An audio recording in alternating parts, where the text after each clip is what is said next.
MP की merit list आने के बाद अब आने वाला है फर्स्ट राउंड का रिजल्ट। तो रिजल्ट आने से पहले हम थोड़ा एक्सपेक्टेड कट ऑफ के बारे में डिस्कस करने वाले हैं। तो आज के वीडियो में हम एमजीएम मेडिकल कॉलेज इंदौर के बारे में डिस्कस करेंगे। इसके फर्स्ट राउंड में क्या कट ऑफ जा सकता है, हम सारी कैटेगरी के बारे में आज डिस्कस करेंगे। कितने मार्क्स पर आपको ये कॉलेज मिल सकता है, सारी कैटेगरी मतलब जनरल से लेकर जनरल, फिजिकल हैंडीकैप्ड, सैनिक कोटा, सारे कोटा और सारी कैटेगरी। तो हेलो गाइस, माय नेम है Satyam Shukla, I am second year MBBS student. Let's start the video.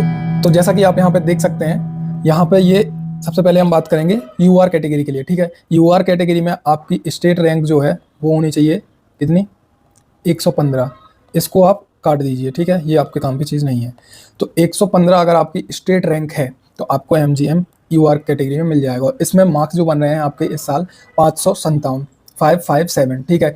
इतना मतलब प्लस माइनस आप कर सकते हैं, ये एग्जैक्टली ऐसा ही नहीं है कि बिल्कुल इतने पे ही मिलेगा, प्लस माइनस कर दीजिए। इसके बाद अगर यूआर सैनिक कोटा की बात करें तो इसमें आपका जा सकता है 334 आपकी कैटेगरी रैंक, वो आपकी एमपी स्टेट रैंक होना चाहिए 334, और इसमें मार्क्स आपके होना चाहिए 535, ठीक है।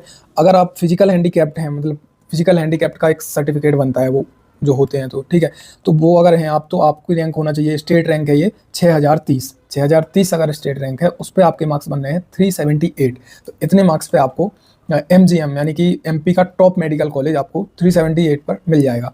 अगर आप यूआर कैटेगरी के हैं और अगर जीएस कोटा है आपके पास, ठीक है, गवर्नमेंट स्कूल वाला कोटा है, तो आपकी जो रैंक है वो होनी चाहिए 1310 होनी चाहिए। उसमें मार्क्स आ रहे हैं आपके 497, ठीक है, 497। मतलब देख रहे हैं आप कि जो यूआर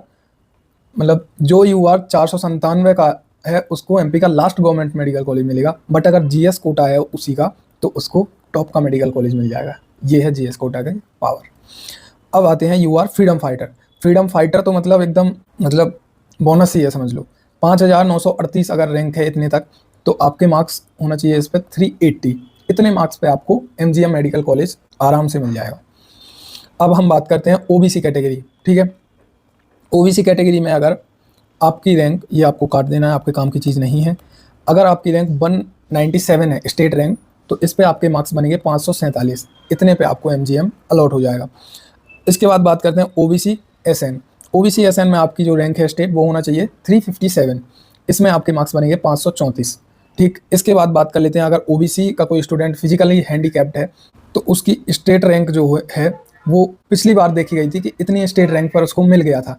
अब इसमें ज़्यादा बच्चे तो होते नहीं है, तो इसमें ये नहीं कहा जा सकता कि इतनी रैंक होनी चाहिए, वो तो थोड़े बहुत होते हैं, उनका हो ही जाता है, मिल ही जाता है उनको। तो ये बता रहा हूँ कि प्रीवियस ईयर्स में 262 पे भी मिल गया था, 10,535 पर भी मिल गया था, और अगर इतनी रैंक इस बार है तो आपको सिर्फ 262 मार्क्स चाहिए, ठीक है। इसके बाद अगर जीएस कोटा है, ठीक है, जीएस कोटा है तो इसमें आपको रैंक चाहिए होगी 1492 के समथिंग, इसमें आपके मार्क्स होंगे 492, ठीक है।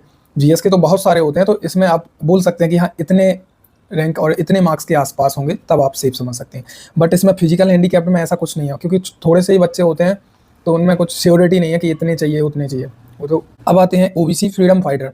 फ्रीडम फाइटर में अगर आपकी रैंक 10,788 है तो आपको ये मिल जाएगा, जनरली मिल जाता है इतने कम मार्क्स पर। मतलब इसमें मार्क्स आ रहे हैं 254, तो इतने मार्क्स होंगे तो आपको आसानी से मिल जाएगा।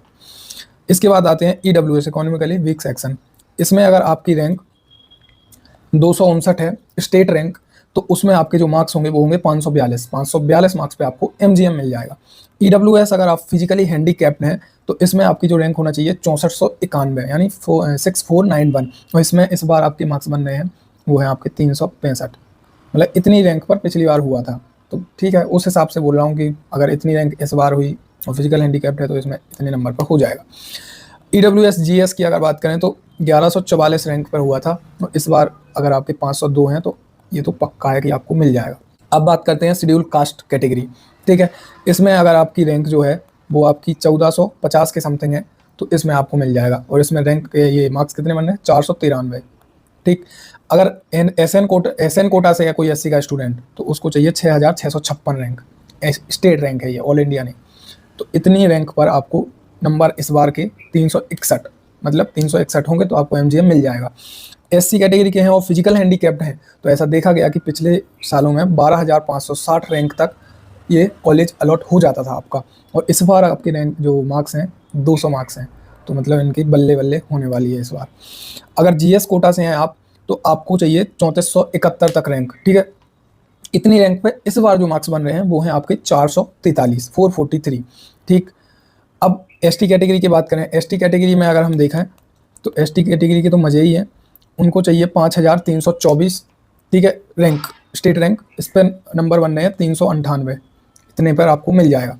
अगर आप एसएन कोटा से हैं तो आपको चाहिए 13178, ठीक है, इतने पे मिला था पिछली बार। और अगर इतने पे अगर इस बार मिलता है तो आपको सिर्फ चाहिए 174, मतलब सिर्फ बायो ही पढ़नी है और कुछ नहीं पढ़ना है, तो आपका टॉप मेडिकल कॉलेज में हो जाएगा, सोचिए, ठीक।